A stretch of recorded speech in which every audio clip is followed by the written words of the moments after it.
Welcome to Music 5. Bago magsimula ang ating video lesson, ito muna ang ating virtual class rules. Una, humanap ng lugar kung saan walang maingay upang makapag-focus sa ating aralin. Manood at makinig ng mabuti. Kung meron kayong hindi naintindihan sa ating aralin, maaari kayong magtanong sa ating group chat class. Ang layunin ng aralin na ito, kayo ay inaasahan na matutukoy ang iba't ibang uri ng katutubong instrumento at pangkat ng manunugtog ng katutubong awitin. Bago tayo tumungo sa ating bagong aralin, balikan muna natin kung ano ang ating napag-aralan noon. Napag-aralan natin noon ang tungkol sa rondalya at bandang drum at lyre. Ang rondalya ay kilala bilang Filipino string band. Ang rondalya ay binubuo ng 6 na instrumentong may kwerdas. Ito ay ang bandurya, laod, piccolo bandurya, gitara, baho de onas at oktavina. Ang bandang drum at lyre ay binubuo ng mga instrumentong percussion kasamang nagmamartsa o naglalakad ng mga color guard. May 5 uri ng instrumento na ginagamit sa bandang drum at lyre. Ito ay ang snare drum, bass drum, tenor drum, cymbals at bell lyre. Marunong ka bang tumugtog ng isang instrumento? Ano-anong instrumento ang kaya mong tugtugin? May alam ka bang katutubong instrumento? Meron ako dito mga larawan. Ano-ano ang mga larawan na ito? Tama, yan ay ang mga instrumento. Ano mga instrumento kaya ito? Tama, yan ay mga halimbawa ng katutubong instrumento.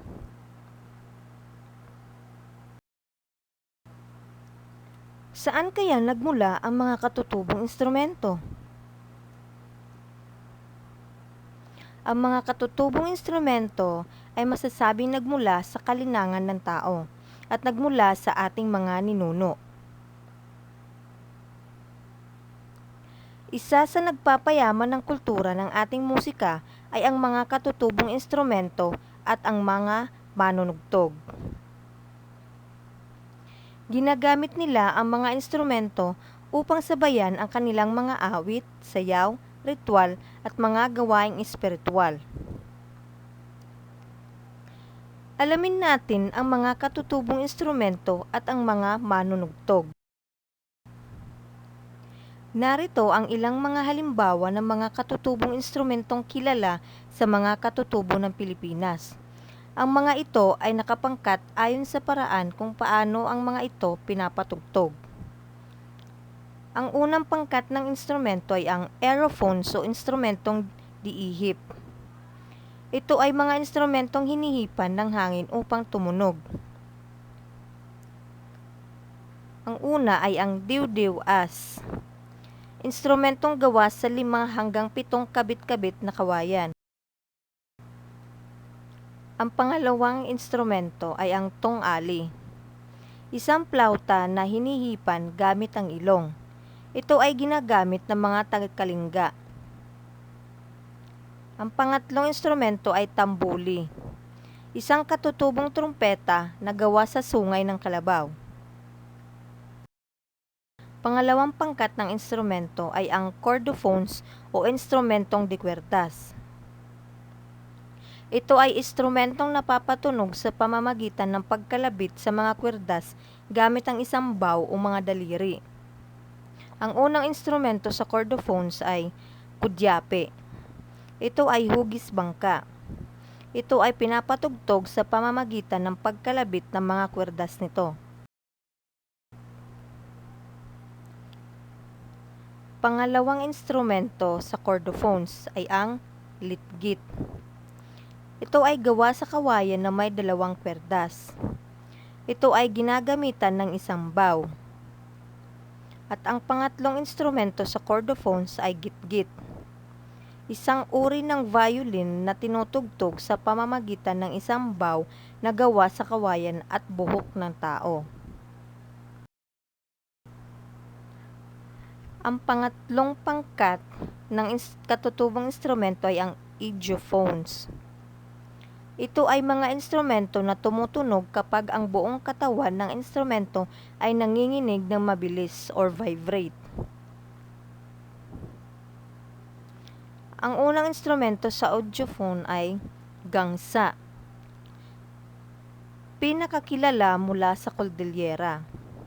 Ito ay isang flat na balat at bronze o metal na bronze na pinapatunog sa pamamagitan ng pagpukpok ng kamay o ng isang stick. Ang agong ay isang pinakamalaking gong na bronze na may umbok. Ito ang lumilikha ng malakas at malalim na tunog sa tuwing ito ay pinapalo. Ang gabang naman ay kawangis ng isang xylophone. Ito ay gawa mula sa kahoy na may iba't ibang haba na nakapatong sa isang kahoy na resonator. Ito ay nakakalikha ng tunog kapag pinupukpok gamit ang kahoy na martilyo. Ito naman ang pang-apat na grupo ng katutubong instrumento, ang membranophones. Ito ay mga instrumento na gawa sa kahoy na bilugan na walang laman sa loob. Ang mga ito ay natatakpan ng nakaunat na pinatuyong balat ng hayop. Ang unang instrumento sa membranophones ay dabakan. Ito ay tubular drum na pinapalo ng stick o ng palad. Ang gimbal naman ay tubular drum na may takip na balat ng hayop sa isang bahagi ng dulo nito. Ang sulibaw naman ay drum na gawa sa kahoy at balat ng baboy o bayawak.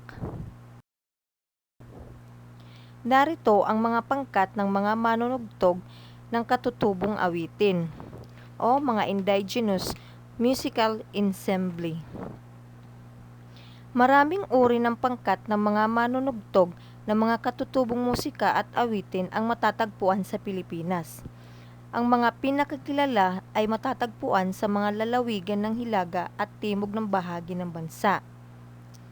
Ang unang grupo o pangkat ng manunugtog ay ang gangsa ensemble. Matatagpuan sa hilagang bahagi ng Pilipinas. Ang pangkat na ito ay binubuo ng 5 hanggang 6 na manunugtog na sinasamahan pa ng mga manunugtog ng drum. Madalas tumutugtog ang mga manunugtog ng gangsa sa araw ng kapanganakan, panliligaw, kasal at maging sa panahon ng pag-ani. Ang pangalawang pangkat ng manunugtog ng katutubong awitin ay ang kulintangan ensemble. Ginagamit sa pag-akumpanya ng awit, sayaw at mga ritual sa mga katutubo sa iba't ibang bahagi ng Mindanao. Binubuo ng mga manunugtog ng kulintang, gandingan, agong, pabandil at dabakan. Ito naman ang mga pangatlong pangkat ng manunugtog ng katutubong awitin, ang angklong ensemble.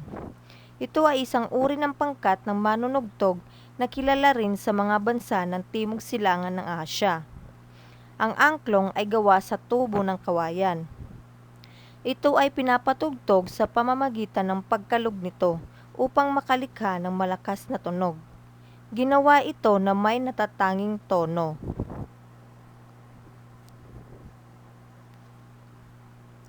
Binubuo ng hindi bababa sa 3 manunugtog ang angklong ensemble. Meron ako ditong gawain, sagutan ang mga sumusunod. Pangkatin ang mga sumusunod na mga instrumento ayon sa paraan kung paano ito napapatunog. Ang inyong pagpipilian ay nasa loob ng kahon na kulay blue. Pangalawang gawain, kumpletuhin ang chart sa ibaba. Ilagay ang uri ng ensemble, mga instrumentong ginagamit, paraan ng pagtugtog.